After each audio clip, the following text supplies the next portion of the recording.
Bueno, buenos días a todos y todas. Estamos acá en una defensa de tesis de licenciatura de Federico Frit, que va a dar su charla sobre la investigación que hizo titulada Construcción y caracterización de un detector de radiación ionizante basado en coincidencias temporales de fotones de centelleo, tesis que hizo en el Departamento de Física de Exactas de UBA bajo la dirección de Darío Rodríguez. Bueno, muchas gracias. Bueno, entonces vamos a arrancar con esta tesis que realicé con mi director Darío Rodríguez. El lugar de trabajo donde se llevó a cabo fue el Departamento de Física y también el Centro Atómico Constituyentes y el Centro Atómico Ezeiza, ambos dependientes de la Comisión Nacional de Energía Atómica. Bueno, la motivación para este trabajo fue disponer de un sistema de centelleo líquido que fuera específicamente diseñado para el desarrollo de unos nuevos líquidos iónicos que son radioluminiscentes. Los requerimientos para el desarrollo de este sistema, es decir, lo que nosotros queremos lograr con este sistema, en principio es tener un bajo conteo de cuentas oscuras, que el portamuestra sea termalizable, porque vamos a ver que los líquidos iónicos tienen una dependencia de su eficiencia con la temperatura, y que el sistema sea portable, es decir, que lo podamos trasladar a diferentes locaciones. Bueno, en principio vamos a hablar un poquito de qué son estos líquidos iónicos. Los líquidos iónicos en sí son sales orgánicas que son capaces de permanecer en estado líquido a temperatura ambiente. Tienen baja presión de vapor y alta versatilidad de síntesis. Esto tiene una diferencia con respecto a los centelladores comerciales, ya que los centelladores líquidos comerciales lo que tienen es los líquidos comerciales, los líquidos iónicos comerciales, lo que tienen es, están compuestos por un solvente que es tolueno, lo cual es, además de tóxico, es muy volátil. Entonces esto, dentro de todo, es algo que lo reemplaza de manera positiva. Después tenemos justamente los líquidos iónicos radioluminiscentes, que lo que son un subgrupo de estos líquidos iónicos, que ahora están desarrollados con una capacidad de producir luz ante radiación ionizante, cuando son expuestos a radiación ionizante. Estos líquidos iónicos tienen una solicitud de patente del grupo de trabajo donde se marca esta tesis. Vamos a ver un esquema bastante simple de cómo trabajan estos líquidos iónicos. Y lo que tenemos es un grupo de moléculas, generalmente se distinguen tres clases de moléculas, un solvente, y esta molécula, este es una de las tipos de moléculas, este es otro tipo de moléculas. El primer grupo de moléculas que vemos acá, lo que hace es, ante la radiación que emite un radionucleido disuelto en el líquido iónico, esta molécula va a absorber parte de la radiación de esa partícula, una porción muy baja, alrededor del 1%, y lo que va a hacer es se va a excitar electrónicamente o se va a ionizar, y cuando se desexcite va a emitir radiación en forma de fotones UV. Estos fotones UV van a ir a parar a otro grupo de moléculas, que lo que hacen estas moléculas es absorber esa radiación UV y hacer fluorescencia remitiendo en una longitud de onda más baja, que es posible verla con un tubo fotomultiplicador. Lo que tenemos acá es, en esta imagen, lo que mostramos es un líquido iónico, son dos líquidos iónicos en verdad, pero el primero, el que no se ve tan brillante, es porque tiene poca concentración de esta molécula que tenemos acá, es decir, la molécula que hace el cambio de longitud de onda, mientras que la otra sí tiene mayor composición de esta molécula que hace el cambio de longitud de onda. Y vemos que fluoresce mucho más. ¿Por qué? Bueno, la explicación de eso es que si nosotros tuviéramos solamente la primera molécula que aparece acá, los fotones que emite esta molécula serían absorbidos por esta misma molécula, es decir, si tuviéramos ausencia de la molécula que hace el cambio de longitud de onda. Entonces el líquido se vuelve absorbente de su propia luz. Por eso acá se ve la diferencia cuando se lo excita, en este caso con un láser UV. Uno fluoresce y el otro no tanto. Otra cosa que vamos a hablar es del método de coincidencias, que también es muy importante en el sistema que vamos a armar. Este es un método experimental que nos va a permitir optimizar la discriminación de eventos de interés en presencia de ruido electrónico del sistema. Básicamente, ¿cómo funciona esto? Bueno, tenemos una fuente cualquiera, emite un pulso, vamos a tener dos detectores que van a recibir ese pulso, como lo marqué acá en rojo y en azul. esos detectores a su vez van a meter algún tipo de ruido, que lo marqué acá con pulsos negros, y lo que van a hacer esas dos señales de esos detectores van a ir a parar a un módulo que lo que va a hacer es combinarlas y va a abrir una ventana temporal ante el primero que llegue. Es decir, por ejemplo, en este caso llegaría primero el pulso azul, llegaría ahí, abriría una ventana temporal y esperaría que llegue el pulso rojo. Cuando pasa eso, uno tiene una coincidencia, es decir, va a tener un evento que, o sea, va a salir vamos a tener un pulso de salida que se va a corresponder con el pulso de la fuente, digamos, ¿no? Es la principal ventaja es que de este método es que permite eliminar pulsos espurios que pueden tener la misma amplitud que el pulso de interés, cosa que no se puede hacer, por ejemplo, con un discriminador por amplitud, es decir, algo que me elimine pulsos que no tengan que no pasen un umbral de tensión, digamos, ¿no? De amplitud. Bueno, acá vamos a detallar la cronología del trabajo realizado, o el índice de trabajo realizado, y vamos a empezar con lo que fue el diseño y construcción del emulador de pulso de centelleo. La pregunta es, ¿por qué necesitamos esto? Bueno, justamente para cuando uno va a tener que configurar la electrónica de este sistema, uno va a necesitar una fuente radioactiva, es decir, va a necesitar una fuente, un líquido, ya sea un líquido iónico o un centellador comercial con un radionuclido disuelto para poder llevar a cabo la calibración de la electrónica. Como eso no se puede hacer en cualquier lugar, tiene que ser un lugar específico que lo habilite, entonces se nos ocurrió poder armar un generador de pulsos con un LED que permita emular esos pulsos de centelleo.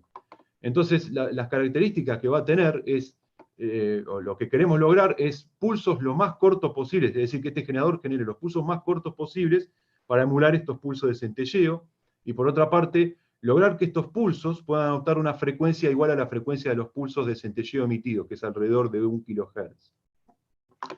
Lo más importante que con estos pulsos de generador que uno va a utilizar para configurar la electrónica es poder configurar la duración de la ventana temporal.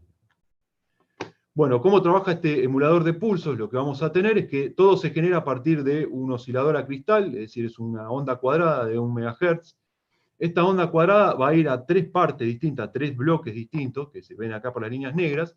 El primer bloque lo que va a hacer es desfasar, esta red de fasaje variable desfasa la onda de entrada, y después lo que hace es combinarla de vuelta con la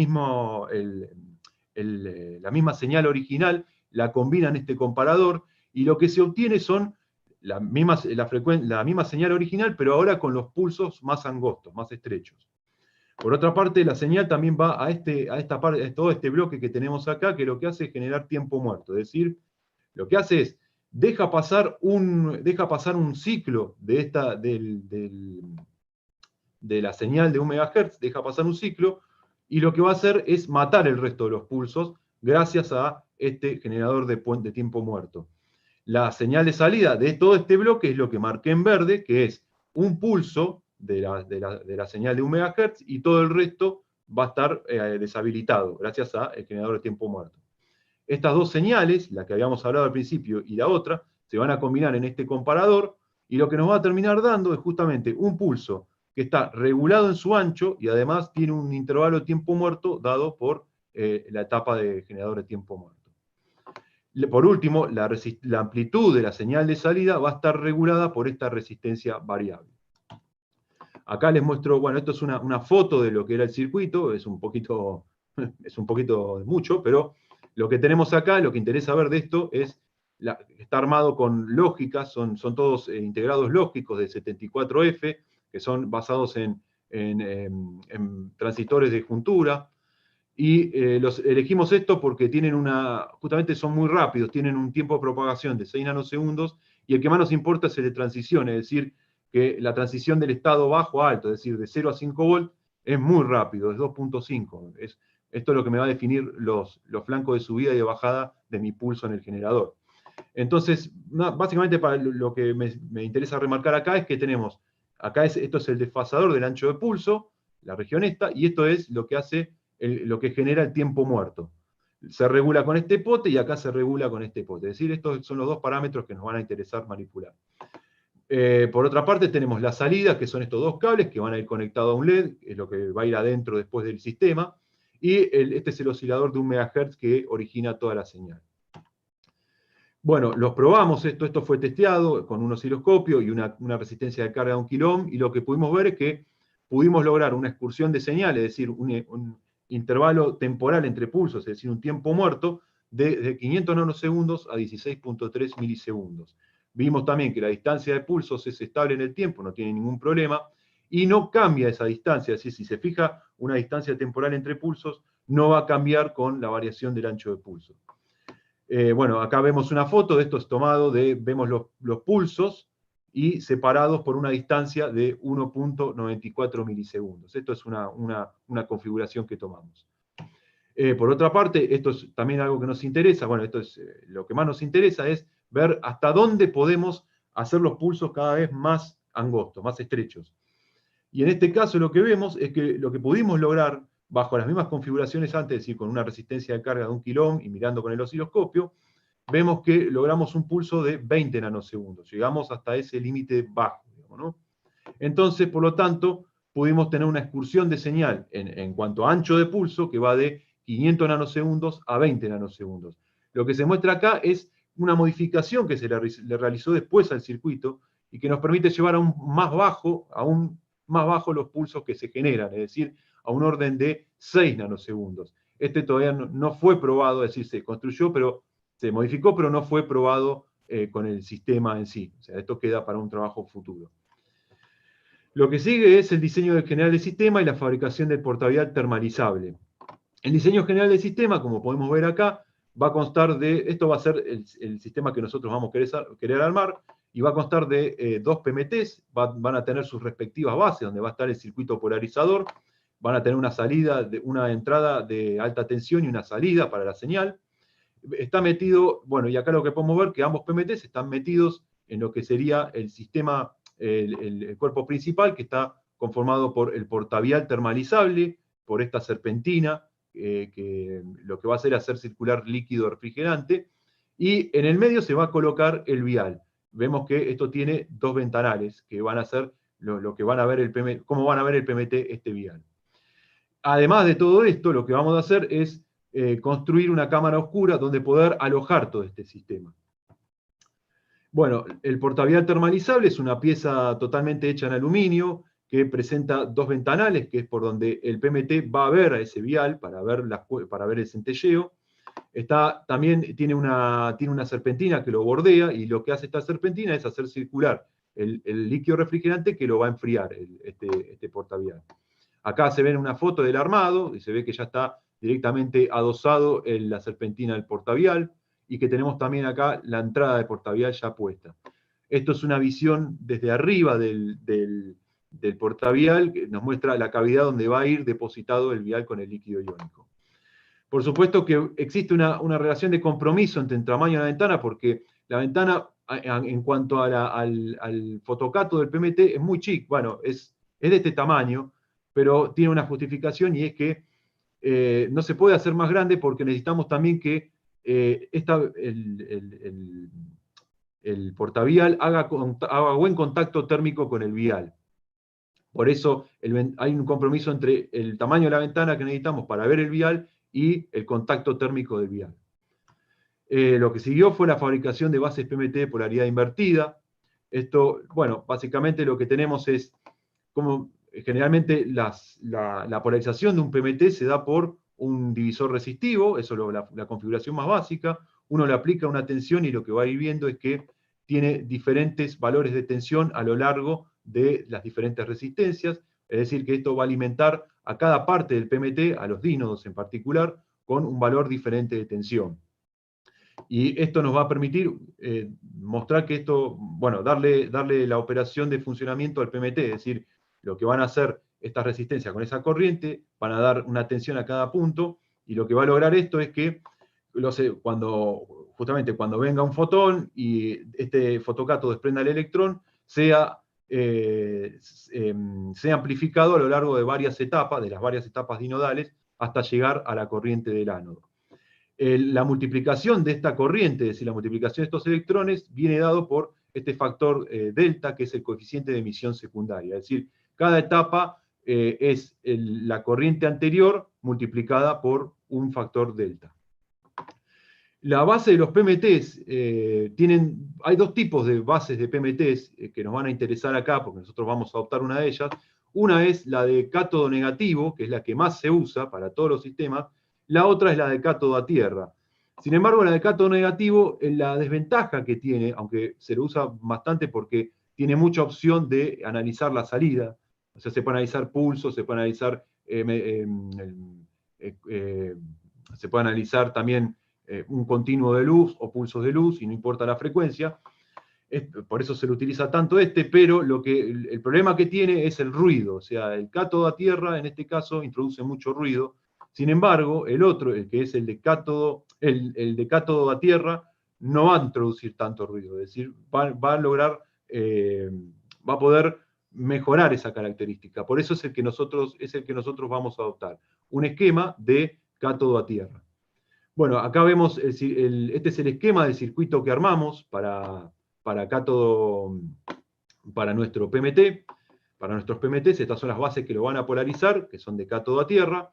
Y lo que podemos ver acá es que tiene una serie de resistencias, esto es siempre común, pero sin embargo aparecen capacitores también acá. Es decir, uno en principio dice, bueno, ¿para qué le pongo todos estos capacitores? Bueno, esto se explica fácilmente, que lo que ocurre es que la tensión, la corriente dinodal, es decir, la corriente de electrones que se va generando a medida que se va amplificando, es una corriente que también va a circular por la resistencia de polarización y va a circular de manera contraria a la corriente de polarización o sea, la corriente de polarización del PMT.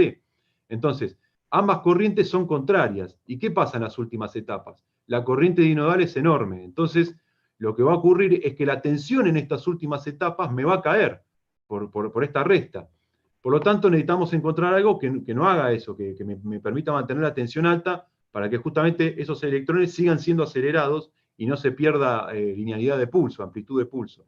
Entonces, lo que se hace básicamente es se le pone estos capacitores que vemos acá, que se llaman de bypass, para poder suministrar la corriente que falta a la resistencia de manera tal de mantener esa tensión interdinodal, es decir, la tensión entre dínodos, estable y alta.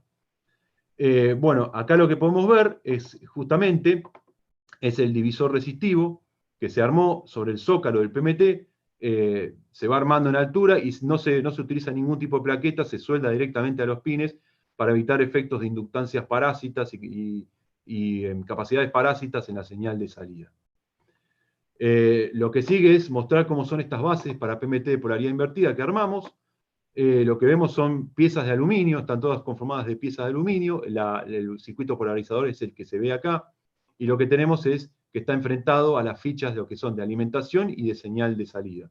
Este en principio, armamos dos, pero este es un poquito más grande porque fue el primero, y estaba pensado para albergar un circuito preamplificador de señal, lo cual no fue necesario porque la señal ya era lo bastante alta. Seguimos entonces con el ensamblado del sistema y la configuración electrónica. Lo que tenemos acá en el ensamblado del sistema es, bueno, ya cómo se fueron poniendo las partes, cómo se fueron colocando. Con esta imagen de acá que vemos, lo que se fue haciendo es colocando los tubos cobertores de los PMTs, adosándolos al portavial, se pone uno, después se pone el otro del otro lado. Esta es una vista de adelante y lo que se puede ver ahí es un zócalo de nylon que es donde va a residir el PMT. Por otra parte, para encastrar o para unir este tubo cobertor con la base del PMT, se utiliza otro aro de nylon que lo que hace es atornillarse a ambos lados, y lo que hace este aro de nylon es permitir, es decir, eliminar, hacer mínimo la vibración mecánica que pueda llegar a tener adentro del PMT, ¿no? Y además evitar el paso de luz hacia el interior. Bueno, armando el sistema nos queda configurado este sistema que vemos acá, o sea, nos va a quedar finalmente armado el sistema de coincidencias. Lo que tenemos acá es las dimensiones finales del sistema, de 65 de largo, 13 de alto y 8 de espesor, y esto ya nos da una pauta para poder pensar en una cámara oscura, que es la que armamos a continuación. Esta cámara oscura tiene estas dimensiones, tiene el ancho de lo que era nuestro dispositivo.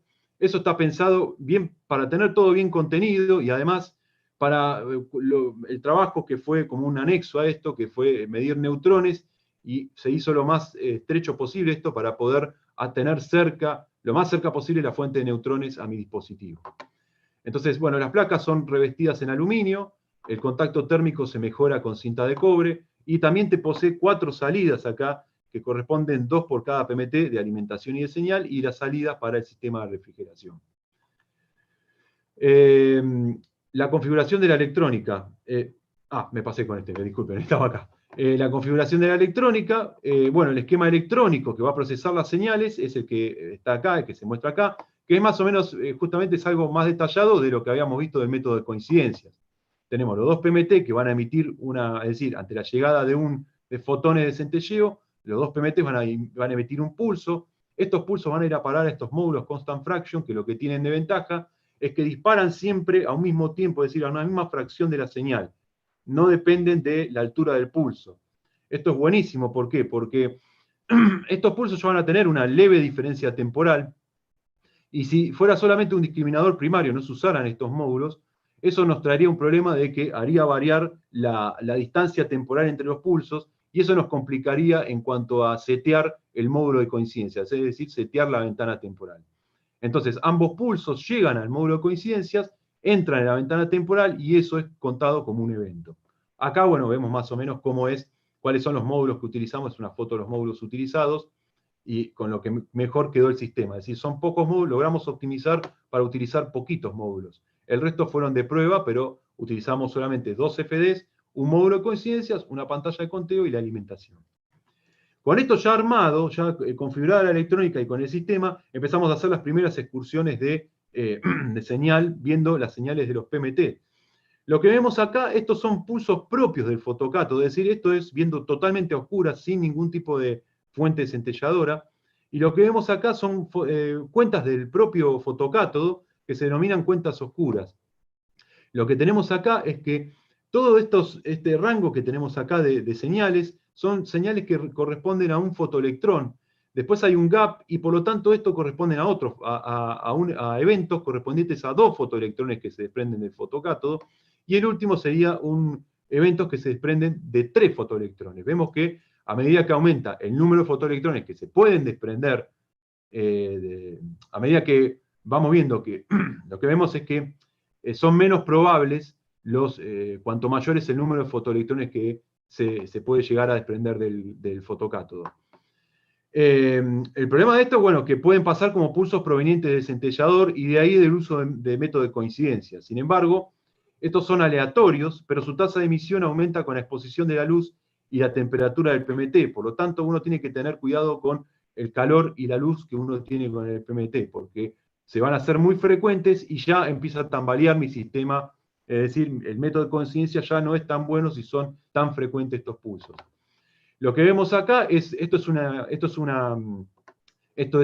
un plot que generé hace unas semanas, que es una simulación de un pulso correspondiente a un fotoelectrón, para estas características que son las mismas con las que se tomaron estos pulsos. Y lo que podemos ver es que coinciden, el pulso de un fotoelectrón coincide en amplitud, coincide con el pulso correspondiente acá a un fotoelectrón. Entonces, evidentemente, sí se tratan de pulsos provenientes de un fotoelectrón, de 2 fotoelectrones y de 3 fotoelectrones. Lo siguiente que utilizamos, ya con todo armado, es poder evaluar nuestro emulador de pulsos. Y lo que tenemos acá es, justamente lo que hicimos es poner el LED dentro de la cámara oscura y mirar la señal de un PMT.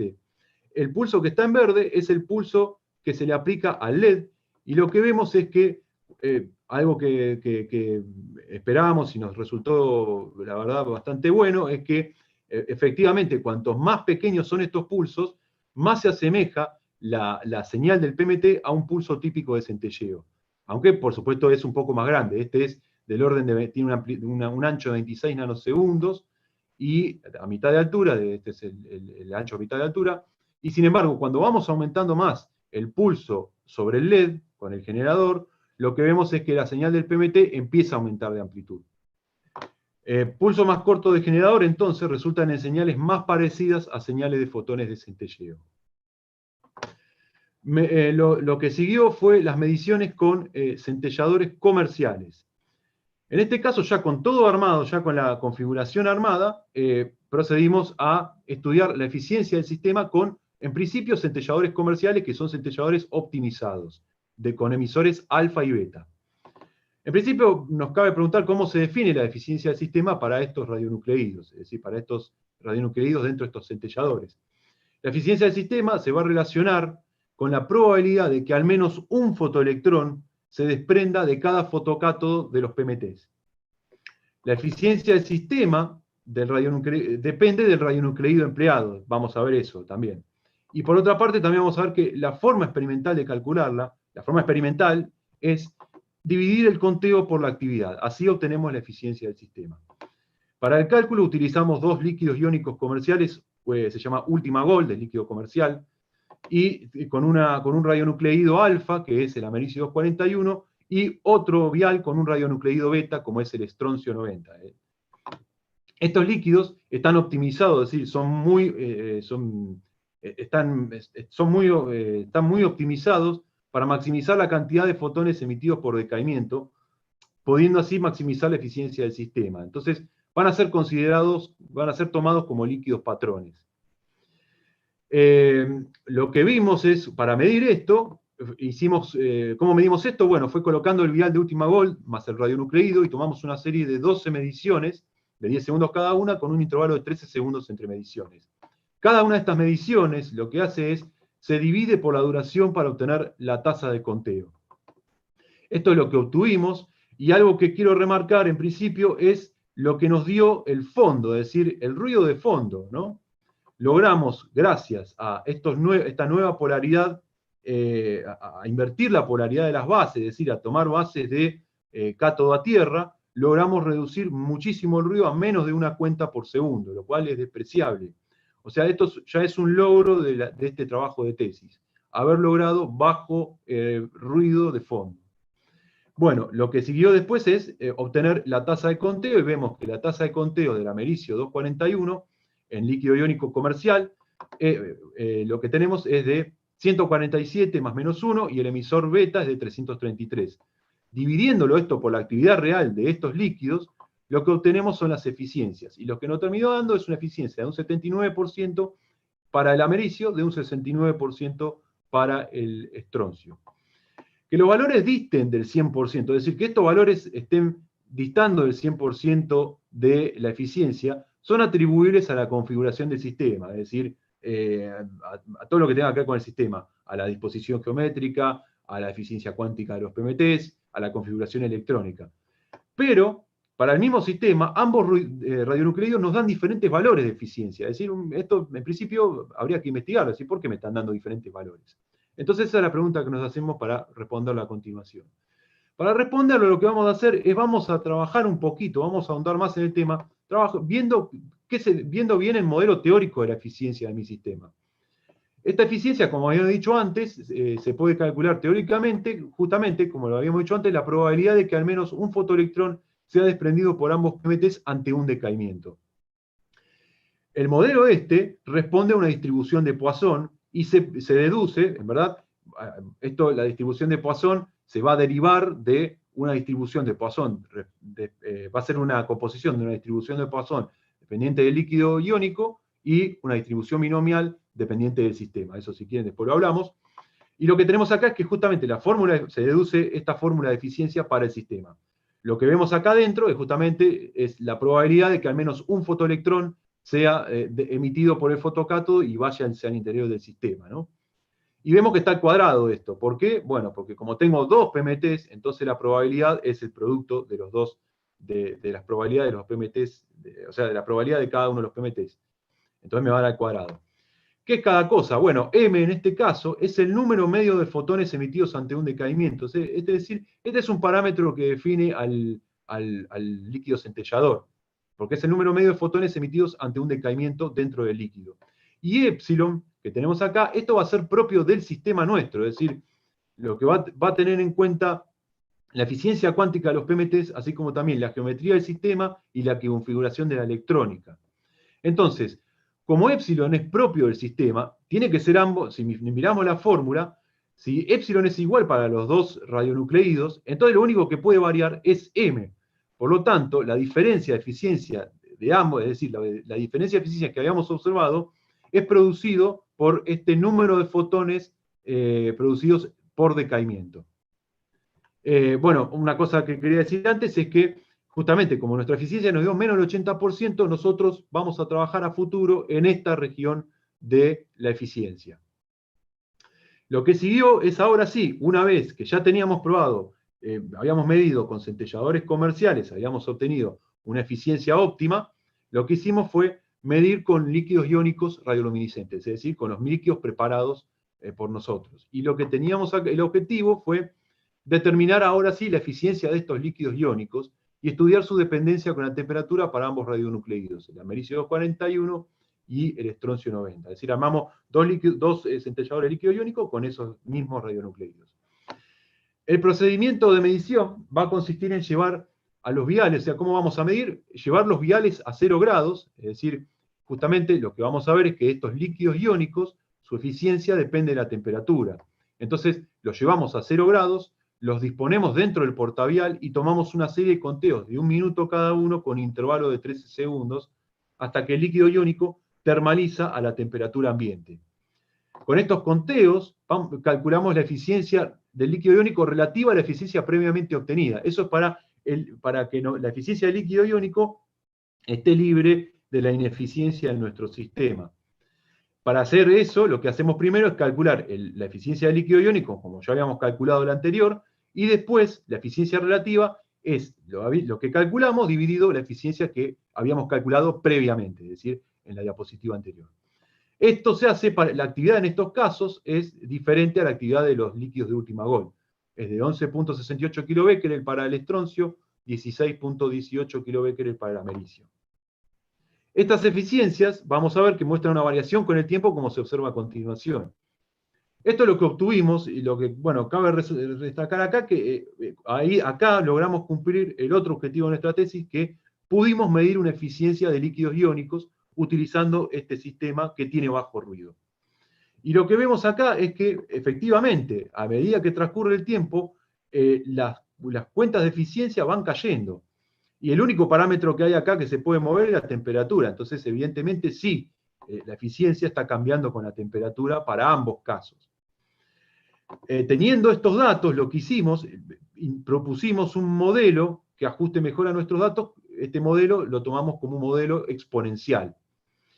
Y realizamos el ajuste, y lo que obtuvimos es un chi cuadrado dividido el número de grados de libertad de 11 sobre 17 para el americio, y da bastante bien, y de 30 a 17, que te da un poquito peor, pero está dentro de los cánones de tolerancia, para el estroncio 90. Es decir que, dentro de todo, el modelo exponencial puede modelar nuestros datos. Justamente, bueno, resumiendo hasta acá, lo que logramos hacer es ver que la eficiencia decae con el tiempo a medida que el líquido iónico se calienta, que la eficiencia es mayor a la temperatura igual a 0 para ambos radionucleidos en el líquido iónico, y que otra cosa, que el líquido iónico es menos eficiente, bueno, el del americio me daba alrededor del 28% para el líquido iónico, y para el americio, digo, y creo que era el 9% para el americio y más o menos el 28% para el estroncio, y mientras que los otros habíamos visto que eran más altos. Entonces el líquido iónico es menos eficiente que el Ultimagol, y por eso es que todavía se está tratando de optimizar este líquido, está en etapa de optimización. Y por último, y no menos importante, es que un ajuste exponencial nos da una buena descripción de la dependencia en ambos casos. Entonces, lo que queremos hacer ahora es lograr tener un parámetro que nos diga que esta eficiencia depende de la temperatura, es decir, ver que tiene una dependencia con la temperatura.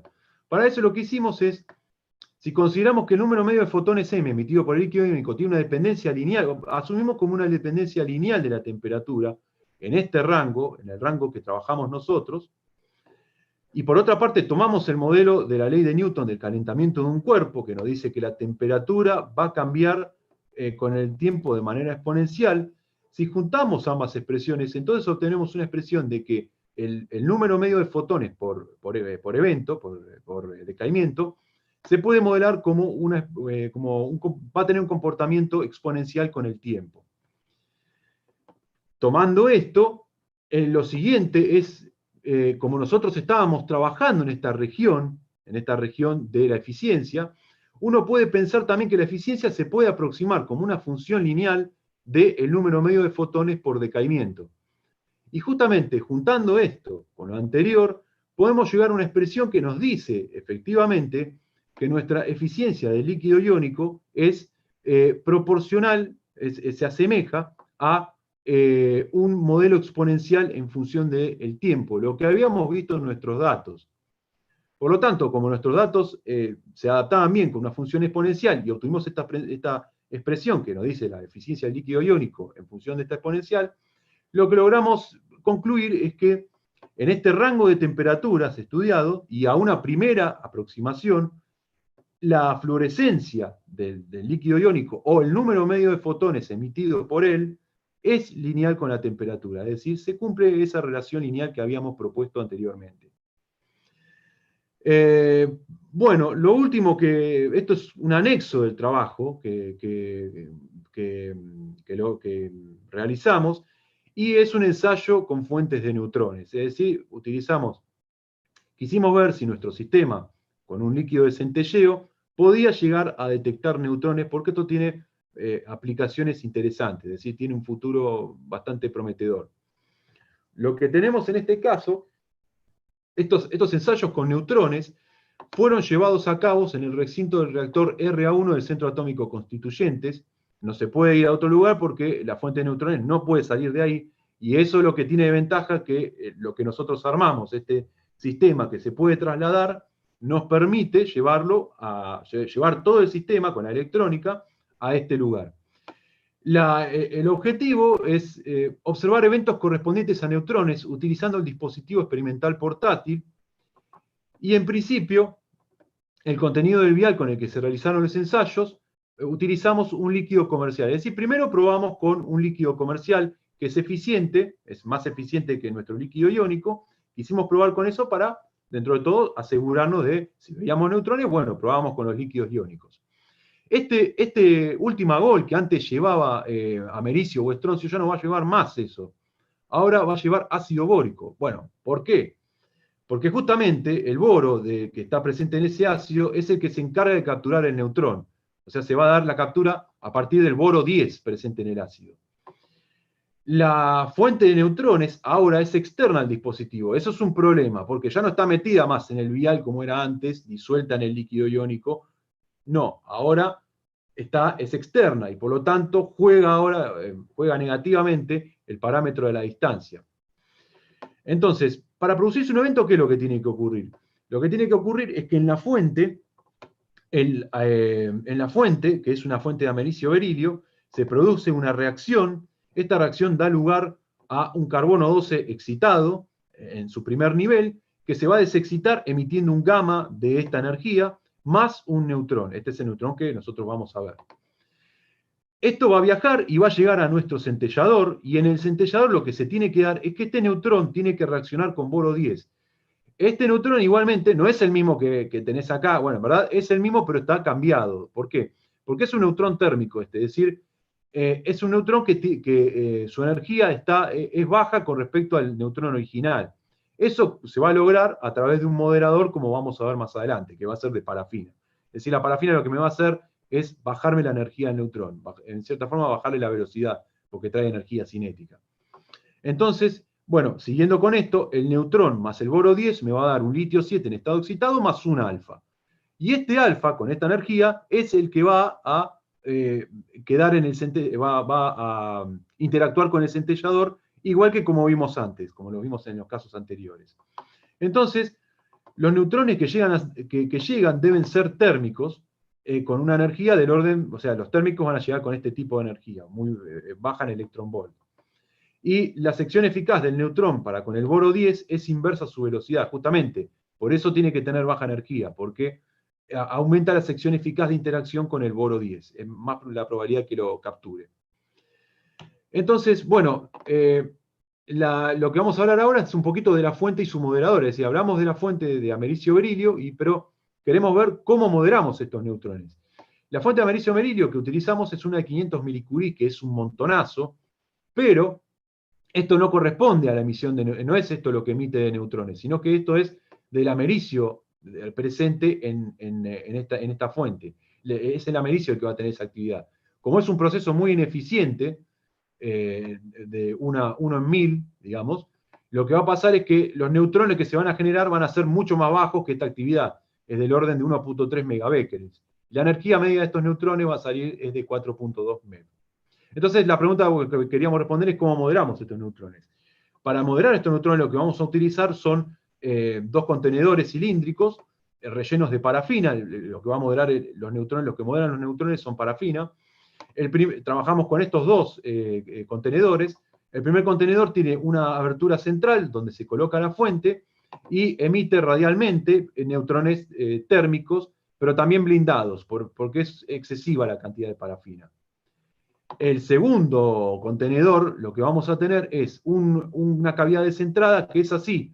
Lo que nos va a permitir es que si nosotros ponemos la fuente en esta cavidad descentrada, nos va a permitir obtener neutrones térmicos, o un flujo máximo de neutrones térmicos en esta dirección, y en la otra dirección no. Lo que nos va a dar es nos va a dar neutrones térmicos, pero también atenuados, digamos, ¿no? Muy atenuados. Nos va a hacer disminuir el flujo por la cantidad de parafina que tiene. Bueno, en una primera etapa, la primera experiencia que se realizó con la fuente de neutrones, lo que hicimos es, la primera experiencia que se llevó a cabo en el reactor fue disponer de una cámara oscura. Esta cámara oscura fue una cámara oscura provisoria que se obtuvo al principio, donde iba metido el dispositivo experimental a lo largo. Este tubo que sale acá es una extensión de donde se introducen los portaviales, y lo que vemos que lo pudimos poner en un sistema móvil, es decir, en un carrito con la electrónica montada arriba, y cada vez que queríamos tomar una medición, lo que hacíamos era ponerlo arriba del balde, del contenedor cilíndrico que lleva la fuente de americio berilio. De estas primeras experiencias, lo que vimos es que la cámara oscura no ofrecía un buen blindaje de luz externa, lo que implica ruido en el sistema. Eso fue algo muy complicado de manejar. Y por otra parte, algo interesante fue que interponiendo una placa de cadmio entre la fuente y su dispositivo, el conteo permanecía sin variaciones.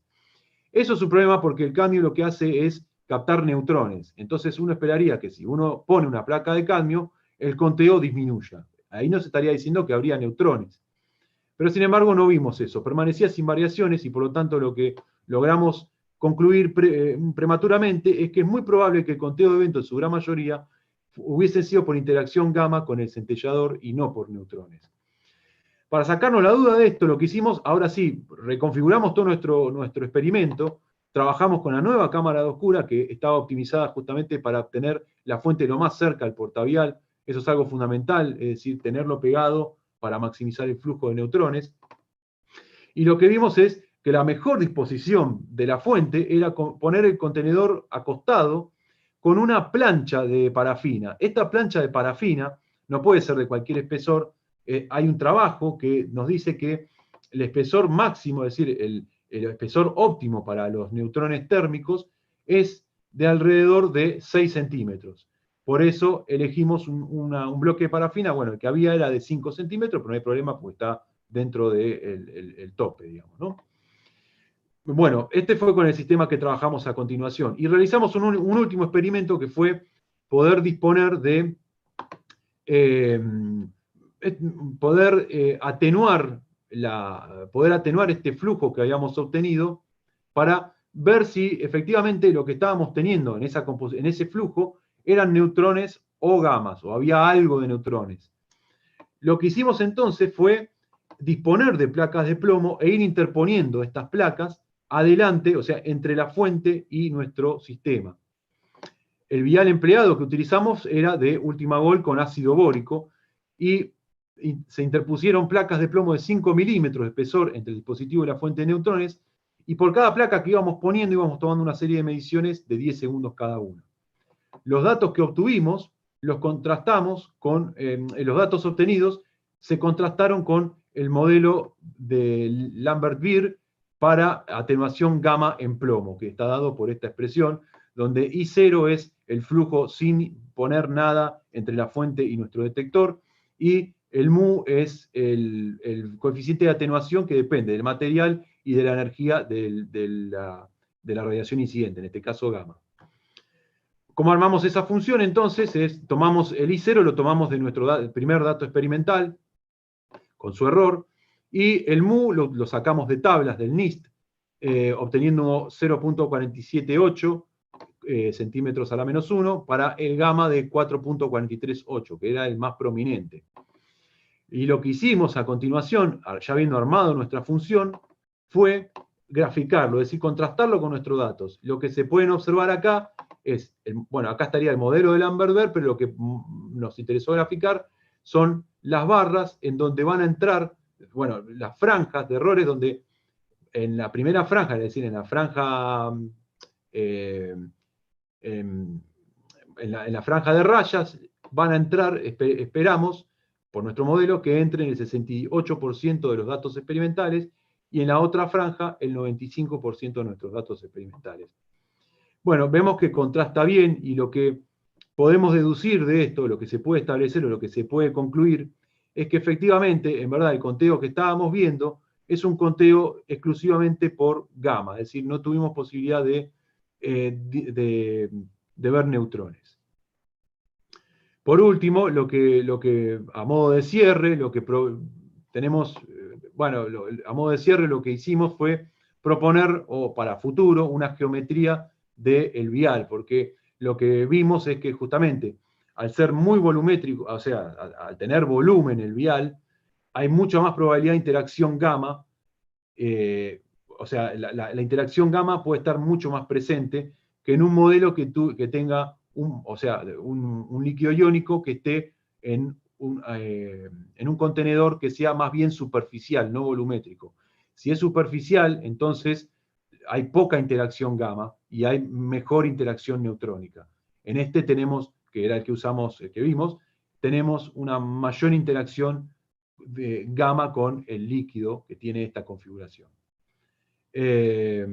Bueno, las conclusiones de este trabajo entonces es que logramos construir un emulador de pulso de centelleo, posibilita la caracterización y configuración del sistema sin necesidad de una fuente radioactiva. Lo podemos llevar a cualquier lugar y configurarlo electrónica donde queramos. Logramos construir un sistema de centelleo líquido optimizado, o sea, logramos medir eficiencia de líquidos iónicos, esto es importante, y además utilizamos dicho sistema para cuantificar la actividad de fuentes alfa y beta, tanto con centellador comercial como con líquidos iónicos. Por último, observamos que la dependencia del rendimiento de fluorescencia de los líquidos iónicos en función del tiempo, conforme aumentaba su temperatura, o sea, pudimos mostrar que a primer orden había una dependencia lineal con la temperatura. Y además ensayamos mediciones con fuentes de neutrones que permiten proponer una geometría optimizada para esta finalidad. Bueno, muchas gracias. Espero que estén todos ahí, no sé si se fueron. Sí, estamos todos acá. Sí, ¿Hay alguien? acá estamos. Bueno, vamos a volver con la imagen. Muchas gracias, Federico, y bueno, felicitaciones por el trabajo. Y ahora vamos a pasar a las preguntas. Bueno, yo los tengo en un cierto orden en el Zoom, así que voy a ir en el orden que los veo, que son Gustavo y Andrea. Así que bueno. Gustavo, por favor. Bueno, podríamos invertir el orden, Andrea, si querés, como quieras. Un poco de respeto a la señora Andrea. Bueno, no sé, ¿querés empezar vos, Andrea? Dale. Okay. Que por ahí vos tenés más cosas. Bueno, Federico, te felicito, muy completo el trabajo. La verdad que saliste de cero y llegaste a medir con neutrones incluso, así que bien, muy completo. Bueno, gracias. Primero que nada, quería decirte eso. Bueno, entonces te hago unas preguntas por ahí, algunas generales. ¿Me escuchás bien? Espera que... ¿me escuchás bien? Porque yo tengo un poco bajo, perdón. Yo escucho bien, no sé si Federico escucha. No, sí, perfecto, los escucho muy bien. Bueno, me voy a levantar mi sonido, ahí está. Bueno, entonces, primera pregunta es medio general. Vos propones desde el principio un método de coincidencias para de alguna manera para todo lo que explicaste, ¿no? Para validar los pulsos de conteo que vos tenés frente al ruido, básicamente ruido, a luz que te entra por el centellador, a lo que sea. Ahora, vos tenés una geometría, incluso al final de tu tesis, Sí. vos proponés que en realidad la geometría que vos, del vial que vos propusiste desde el principio, por ahí para detectar neutrones tendría que ser distinta porque tenés demasiado volumen y tenés demasiado alfa dando vuelta ahí, o por lo menos interactuando con el líquido, demasiado. Entonces, mi pregunta es más general que eso. Eso es como una particularidad de la geometría. Pero el método de coincidencias, ¿vale para cualquier sistema de geometría? O sea, yo pienso, si vos tenés tu fuente radiactiva, de lo que sea, neutrones, bueno, y está pasando por ese vial, tiene una cierta direccionalidad, que yo no sé si ambos, digamos, fotodetectores a los costados en ese ángulo particular, que es 180 grados, está muy separado uno del otro, no es que uno está al ladito del otro. Sí. Si no pone de alguna manera alguna anisotropía, o al revés, o está suponiendo una isotropía que puede no existir en cualquier geometría y cualquier fuente radiactiva. No sé si me explico. ¿No es?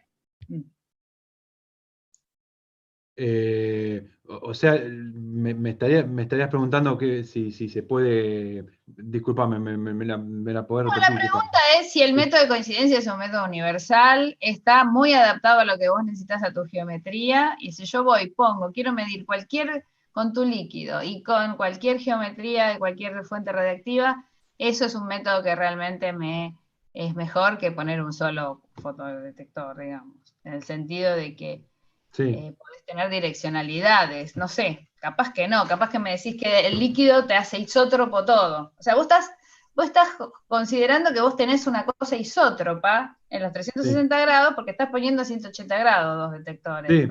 Sí. Yo te digo, bueno, pero puede haber decaimientos que tal, no en el líquido, pero bueno, en el decaimiento vos tenés una dirección y no sé si va a ir para el 180 grados igual. ¿Entendés? Estás detectando ángulos demasiado abiertos. Sí. En principio, si uno tuviera una... Sí, aumentaría la eficiencia del sistema si uno dispusiera de más PMTs. Uno podría podría ver eventos que uno los pierde con esta geometría, tranquilamente.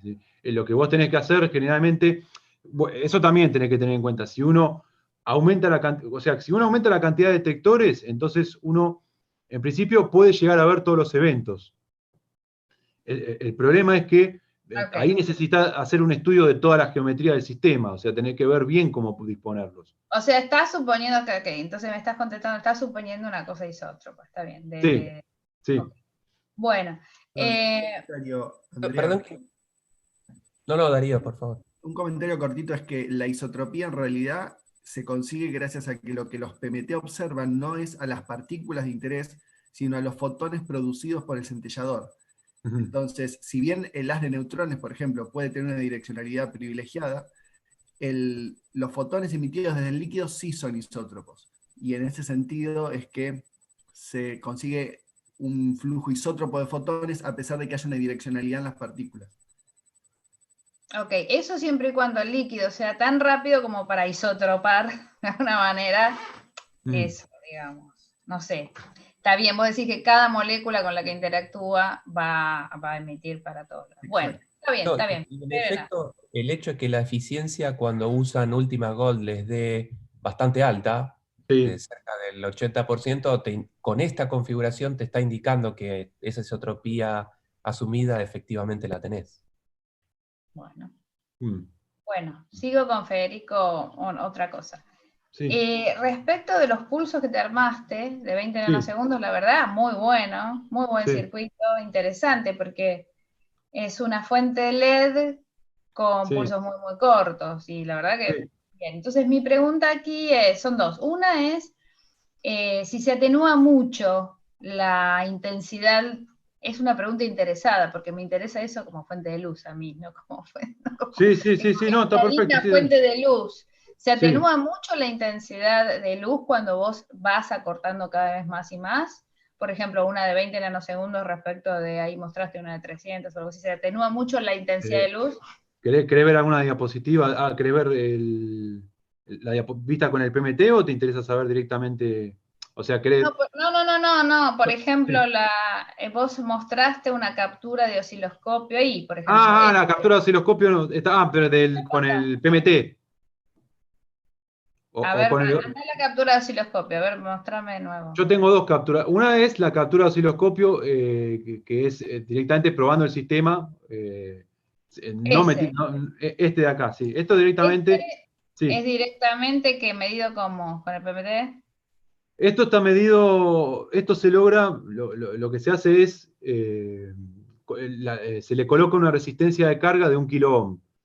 En cierta forma, sí, da este tipo de pulsos. Ahora, cuando yo lo medí lo mismo, si te fijas, cuando yo lo apliqué este pulso al LED, ahí si lo miramos ¿cómo se llama? Si lo miramos en el osciloscopio, vemos que, fíjate, es esto, tiene esta forma, es decir, lo que sí cambia la forma de la señal, es decir, se vuelve un poquito más achatada. Bueno, eso era lo que te estaba preguntando. Sí, Sí, entonces, respecto a la izquierda y la derecha, que tenés un pulso más corto y uno más largo. Sí, ¿no? sí. La pregunta es si la intensidad cayó mucho a la izquierda, digamos, respecto a la derecha. No sé qué escala tenés, ¿qué tenés? 2 bolas en el vertical, tenés la misma escala. Ok, no cayó nada. No, claro, acá sí, 2 Bolden, sí. No. Cuando el pulso mantiene entregando esa misma. El pulso no pierde. Vos me decís si pierde amplitud del pulso cuando estoy aplicando al LED y le doy un pulso más largo. Sí, Claro, no tiene problemas en eso. No, logra poder entregar la corriente suficiente. Eso es lo que tienen de bueno esas lógicas, que son rápidos para entregar mucha carga. Las lógicas, las 74, bueno, es un poco viejo, ¿no? Me quedé en los 80, 70, pero pero sí, lo que tienen de bueno esas lógicas es que la salida me entrega una corriente suficientemente buena como para poder entregársela al LED y que no pierda amplitud del pulso. Bien. Sí. Entonces, relacionado, ¿de qué color era el LED? Perdón, sí, no hay problema. El LED era azul. Un LED azul. Vos estás enviando pulsos azules a tus fotomultiplicadores que tienen una eficiencia cuántica, pero ¿cómo es digamos, la curva de fluorescencia de tu líquido? En colores, espectralmente. ¿Qué colores da? Bueno, no tengo acá ninguna de las curvas de los líquidos, pero están optimizados, lo que sí sé es que están optimizados para emitir longitud de onda azul, es decir, y coincide con el pico de máxima eficiencia cuántica de los PMTs. El PMT que utilicé es un Hamamatsu y es justamente para centelladores líquidos. Y tiene la máxima eficiencia cuántica en el pico es en el azul el que emiten. No lo mostraste, ¿no? O yo me lo perdí, en la tesis no lo mostraste tampoco eso. No soy lógica, tengo esa deformación profesional, nada más, no es que, pero digo, me hubiese gustado ver que eso estaba con su curva de fluorescencia justo ahí. Sí. Bueno, sí.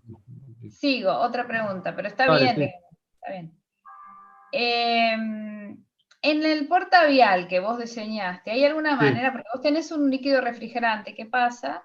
¿No? Que tenés una serpentina. Y hay alguna manera, porque después presentás mediciones en función de la temperatura, no en función de la temperatura, en función del tiempo y cuando la temperatura va evolucionando, pero ¿hay manera de medir la temperatura ahí y tener una medida un poco más... Bueno, ahí lo que nos quedó para futuro, lo que se nos excedió al trabajo de tesis, fue poder emplear ¿cómo se llama esto? Fue poder emplear este portavial termalizable, es decir, no pudimos emplear el refrigerador que hace circular el líquido. Eso va a quedar para las pruebas posteriores, ¿sí? Cuando sigamos trabajando con este sistema. No teníamos una disponibilidad de refrigeradora al momento de hacer estas pruebas, digamos, ¿no? Está bien, o sea que no es, o sea, en el futuro eso simplemente vas a mantener la temperatura constante. Sí, efectivamente, sí. Ok. Y entonces, relacionado con eso, respecto del modelito que hiciste del calor, bueno, ¿no? De la temperatura, cómo evoluciona con el tiempo, usando el modelo de Newton. Sí, acá. Yo ahí te te quería preguntar, ¿no hay ningún incremento de temperatura debido a las interacciones moleculares durante la captura de partículas, alfa, beta o lo que sea? O sea, que haya una transferencia no radiativa. Vos dijiste, hay un líquido primero, unas moléculas, unas segundas moléculas, ahí hay una transferencia no radiativa y ahí puede haber calor. Sí, entonces, sí. O sea, tu modelo no tiene en cuenta para nada alguna, digamos, generación de calor interna debido a la captura de partículas o de radiación gamma, o lo que sea, que en realidad no tienen el modelo de Newton, ahí no va, digamos. Sin embargo, te da una cosa medio exponencial. ¿Pensás que eso es despreciable, que eso es simplemente una, digamos, una mejora del modelo que podés hacer? Es verdad que, la energía que deposita ya sea la partícula alfa o la beta, esa energía que deposita solamente es muy bajo la cantidad que utiliza la molécula para hacer fluorescencia. El resto sí va a interactuar con el líquido, así que efectivamente sí, vas a tener un calentamiento, pero sí, eso habría que verlo, no lo sé muy bien. Lo que sí sé es que seguramente puede ser crítico en la medida en que la actividad de la fuente sea muy alta. Exacto. Si la actividad de la fuente es muy alta, entonces ahí tenés muchas más partículas que depositan energía en el líquido. Entonces ahí seguramente no estaría valiendo.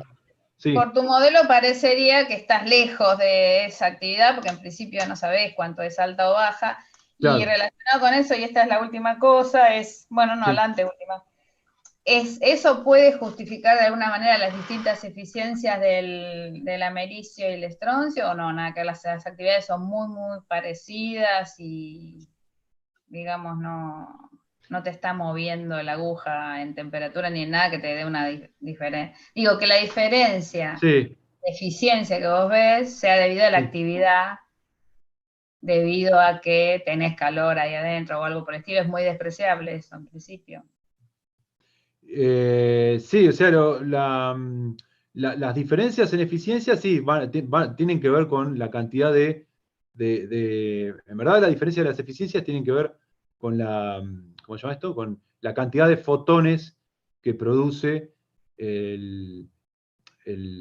¿cómo se llama esto? El líquido iónico. Pero esta cantidad de fotones que vos tenés, este número medio de fotones que produce el líquido tiene que ver con el tipo de interacción, es decir, va a tener que ver con la energía de la partícula, pero también el tipo de interacción que tiene la partícula con el líquido, es decir, hay una sutileza ahí que los mecanismos son un poco distintos de lo que es una partícula alfa de lo que es una partícula beta. Eso es lo que va a dar yo creo que puede generar la diferencia entre la cantidad de fotones que produce uno y la cantidad de fotones que produce otro líquido con un emisor beta, es decir, lo que produce un emisor alfa con un emisor beta. No sé si... Sí, te explicas, sí, está bien. Sí, más o menos. O sea, que está ahí centrado la diferencia, no en... Sí. Bueno, no, yo ya está, entonces para mí está bien, pasamos a Gustavo si quieren, gracias. Dale, gracias, Andrea. Bueno, no sé, algunas preguntas. Dale. Voy por orden cronológico de la tesis. Bueno, dale. ¿Tenés alguna idea de cuán rápido o lento es el deterioro del cóctel?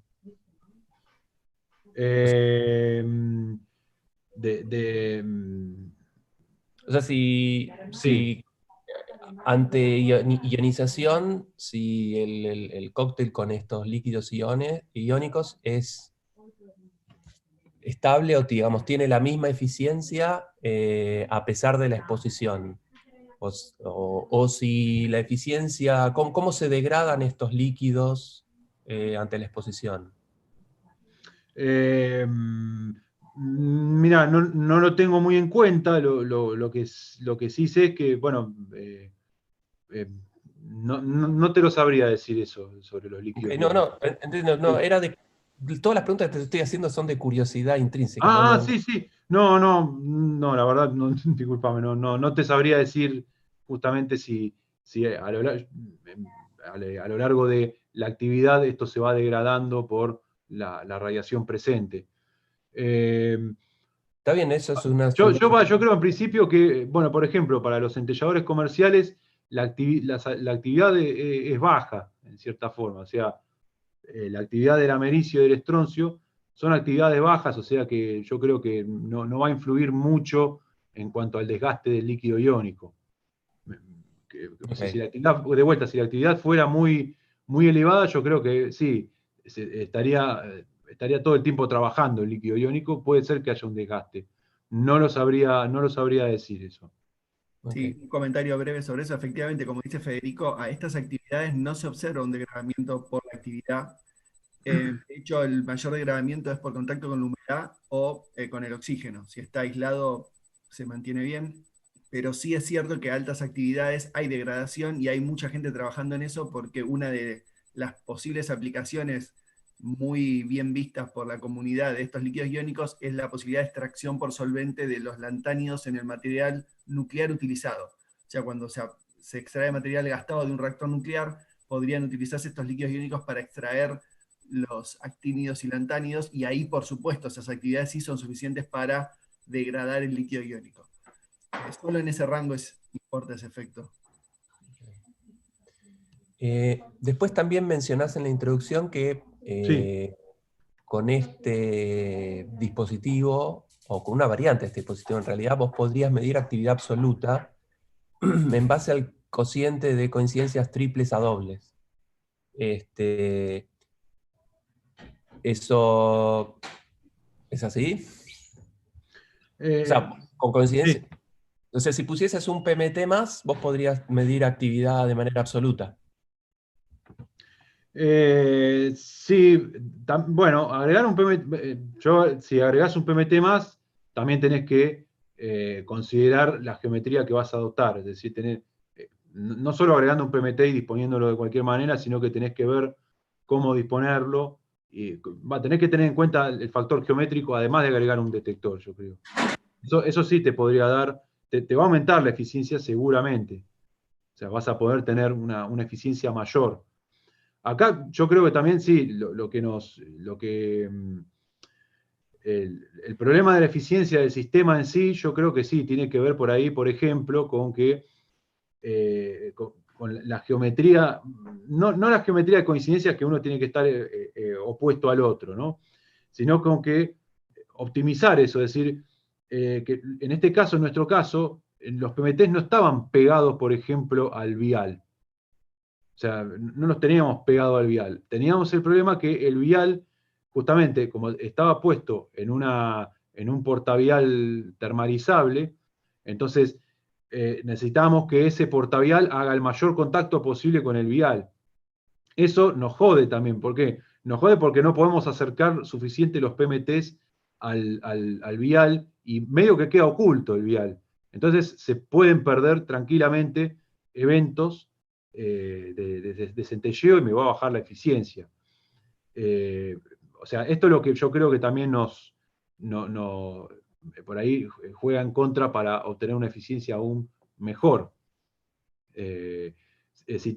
También si tenés 3 PMTs pero no están bien dispuestos, yo creo que también la eficiencia puede que no aumente mucho. Es decir, los 3 PMTs también tienen que tener un estudio geométrico, o sea, una disposición geométrica para optimizar ese conteo. No sé. También mencionás en la introducción Sí. que, bueno, y después desarrollando, ¿por qué apuntás solo a neutrones térmicos?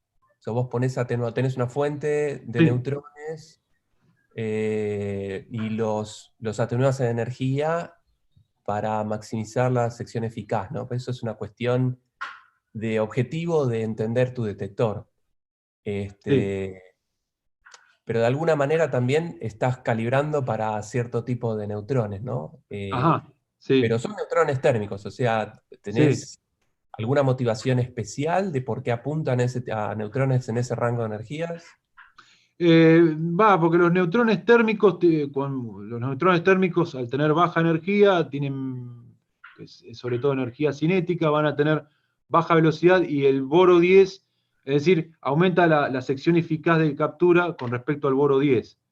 Y el boro 10 es el que está presente en el ácido bórico. Es decir, necesitamos bajar la energía de esos neutrones para que sea captado por el boro y se dé la reacción dentro del líquido para que pueda producir centelleo. Por eso necesitamos neutrones térmicos. Los neutrones rápidos no van a interactuar con el boro y bueno, los perdemos eso. O sea, si dejamos solamente librados neutrones rápidos, no vamos a ver ningún tipo de neutrones. Necesitamos disponerlos en un rango de energía para poder verlos. No, digo pensando Sí, que sí. en la actualidad hay un interés muy grande en tener detectores de neutrones que no utilicen, por ejemplo, helio, ¿no? Claro, Entonces, sí, exactamente. este Sí. tipo de detectores se vuelven muy interesantes, pero en principio vos quisieses detectar neutrones no necesariamente en un rango de energías tan bajo. No, Claro, eso era. sí. Eh, sí, sí, lamentablemente en este caso, para poder detectar esos neutrones, sí, necesitábamos bajarle la energía para que pudieran ser capturados por el boro, es decir, para tener una posibilidad de ver algún tipo de cuenta. No sé, se me ocurre que igualmente uno, si va a armar un detector, puede disponer de una placa de parafina que los neutrones que lleguen sean atenuados en energía y poder... No, pero me imagino Sí, que por ahí un interés, es un comentario, no es una sí, pregunta, ¿no? Es un no hay comentario. problema, sí. Por ahí puede haber un interés de que, no sé, Estados Unidos tenga detectores de neutrones en los aeropuertos por si un terrorista va con algún material Sí, que... bueno, sí, esa es la aplicación de interés En principio que ahí tu tiene esto, detector no digamos. sabe la energía de los neutrones que le llegan, y entonces no sabés cuánta parafina tenés que ponerle. Nada, era un comentario nomás. Claro, bueno, ahí yo había mostrado, no sé si por ahí, bueno, yo había nombrado ahí, había un trabajo que habían hecho, me parece que eran iraníes, que estaba interesante, que era, los tipos miraban de un flujo de neutrones, la cantidad de parafina, bueno, sí, en verdad, estoy pensando, porque son los neutrones, sí, estoy pensando que son el máximo de neutrones en una fuente de americio-berilio, eh, tiene una energía que es de creo que 4.3 MeV, es decir, ahí donde sea la máxima cantidad de neutrones con esa energía. Y sí, los tipos hacen un trabajo que dicen, bueno, yo pongo esta cantidad de parafina y con esta cantidad de parafina a esos neutrones con esa energía los hago térmicos. Sí, pero sí, en principio sí. Habría que estudiar el espectro energético de los neutrones para saber cuánta parafina uno necesita poner. Sí, eso sí, es así. Te quería hacer una pregunta respecto del diseño del emulador, ¿eso es original tuyo? Sí, va, lo de las partes lógicas, es decir, la idea de las operaciones lógicas, es decir, se basa, el hecho de poder generar pulsos cada vez más cortos, se basa en combinaciones lógicas. Eso me había tirado una idea una vez hablando, eh, eh, ahora no me sale, Miguel La Rotonda me había dicho de eso. Y bueno, no, después lo diseñé yo. Eso sí, lo diseñé yo. Fantástico, muy buen trabajo. Sí, ahora hay que pasar la plaquita, porque me dijeron, sos un roñoso, ¿cómo me podemos mostrar esa foto con un protobol? Pero bueno. Está muy bien.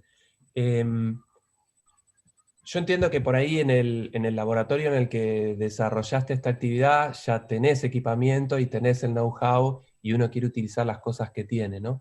Pero por ahí también va más para Darío la pregunta, también en ese sentido.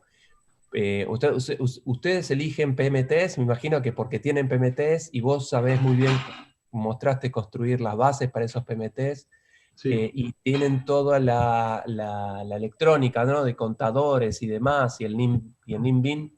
Entonces da pena no utilizar esas cosas, pero por ahí, no sé si consideran una alternativa utilizar otro tipo de detectores, como detectores de fotomultiplicadores de silicio, que no necesitan alta tensión, son chiquititos, tienen eficiencia muy alta también, los podés poner realmente cerca del vial, y tenés electrónica para leer ese tipo dispositivos con las mismas capacidades, al menos de las que vos demostrás. Entonces, no sé si consideran eventualmente en un futuro usar ese tipo de tecnología por ahí más reciente y que tiene otras bondades, ¿no?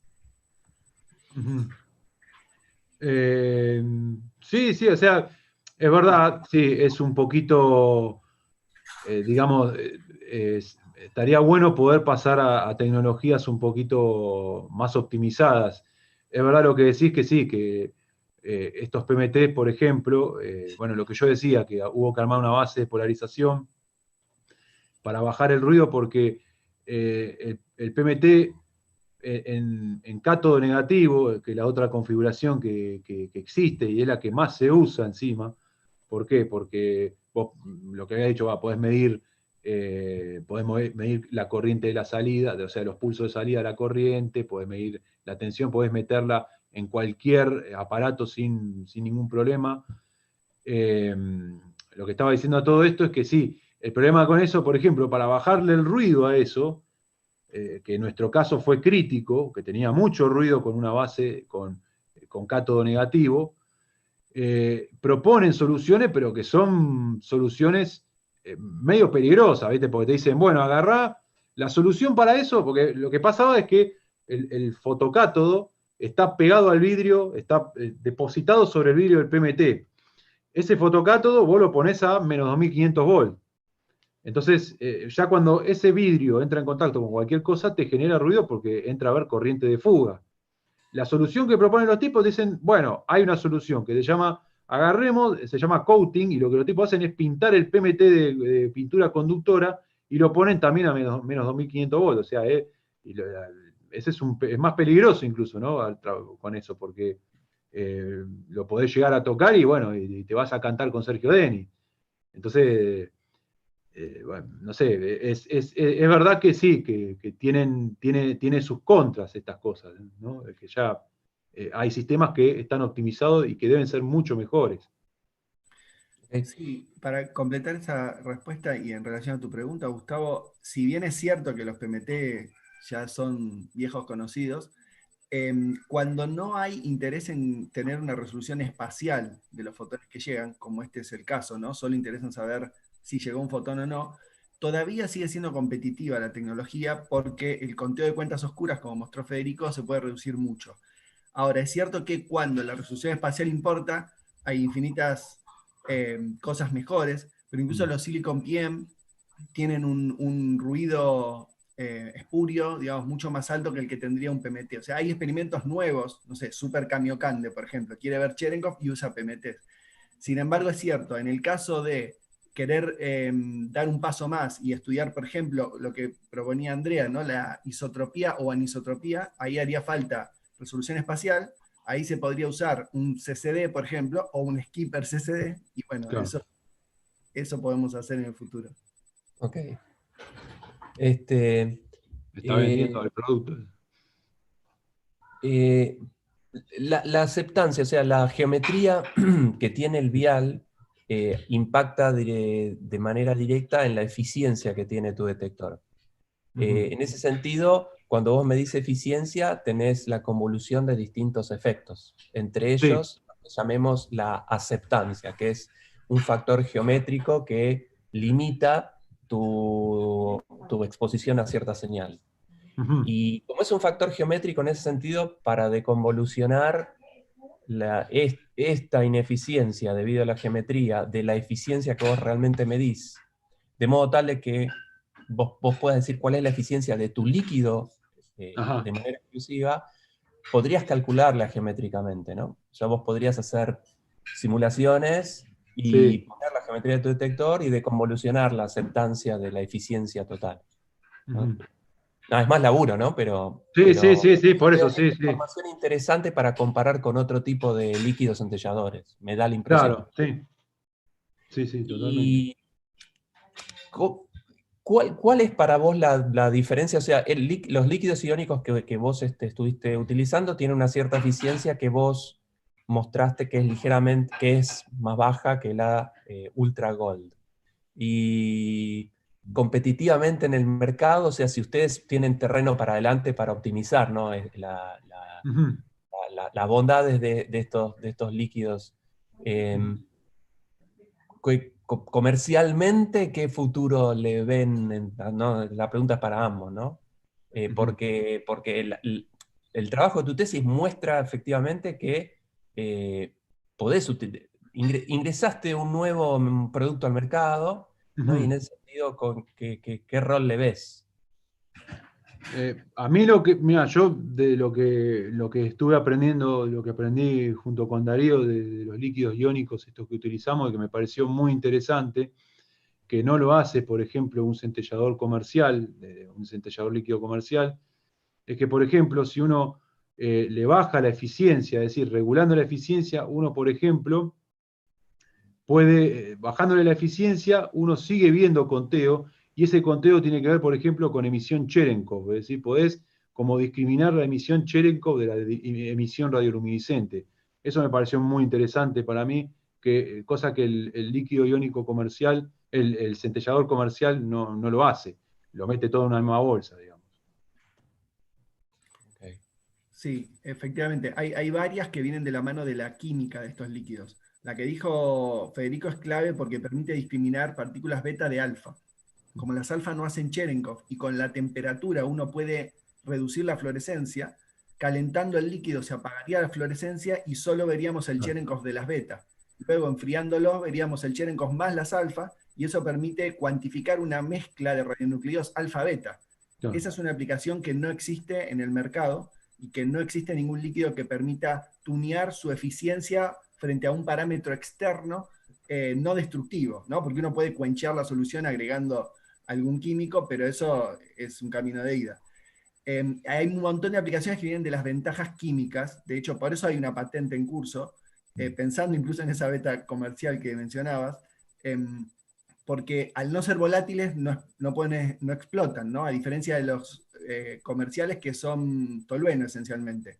Además, como no tiene una presión de vapor muy baja, luego de agregar una solución radiactiva, si se tratara de un radionucleido de semiperiodo de desintegración corto, uno podría esperar a que decaiga, luego ponerlo en un horno de vacío, evacuar el agua y volverlo a usar. Es reutilizable, cosa que es imposible hacer con tolueno porque de nuevo explota. Hay un montón de características que son ya no propias de estos líquidos, sino de los líquidos iónicos en sí, que lo hacen muy interesante, incluso por una razón ecológica. Ok, bueno, tengo un montón de preguntas en realidad, pero por ahí sería, y que está bueno, ¿no? Que una tesis te deje con un montón de preguntas, pero las podemos discutir después offline con Darío y con vos, Federico. Me parece, bueno, me parece que la tesis estuvo muy bien escrita, que en general eso es algo deseable, estuvo muy bien escrita, la presentación fue muy solvente, y hay muchas cosas destacables del trabajo que hiciste, no sé, haber construido el emulador, haber construido las bases de los PMTs, poner todo el sistema de cero en funcionamiento y poder medir y tener resultados y poder modelar. Es un trabajo bastante completo, así que te felicito por un muy buen trabajo. Bueno, muchas gracias, Gustavo. Por mi parte no tengo más preguntas. Bueno, muchas gracias a Federico y felicitaciones. No hay, Bueno, yo vi que en el Zoom no hay, viste que hay para levantar la mano y eso, pero no hay aplauso. Entonces lo que vamos a hacer ahora es pedirle a Federico que por favor se vaya del Zoom, y Hernán va a cortar la transmisión por YouTube. Por ahí deja de compartir primero tu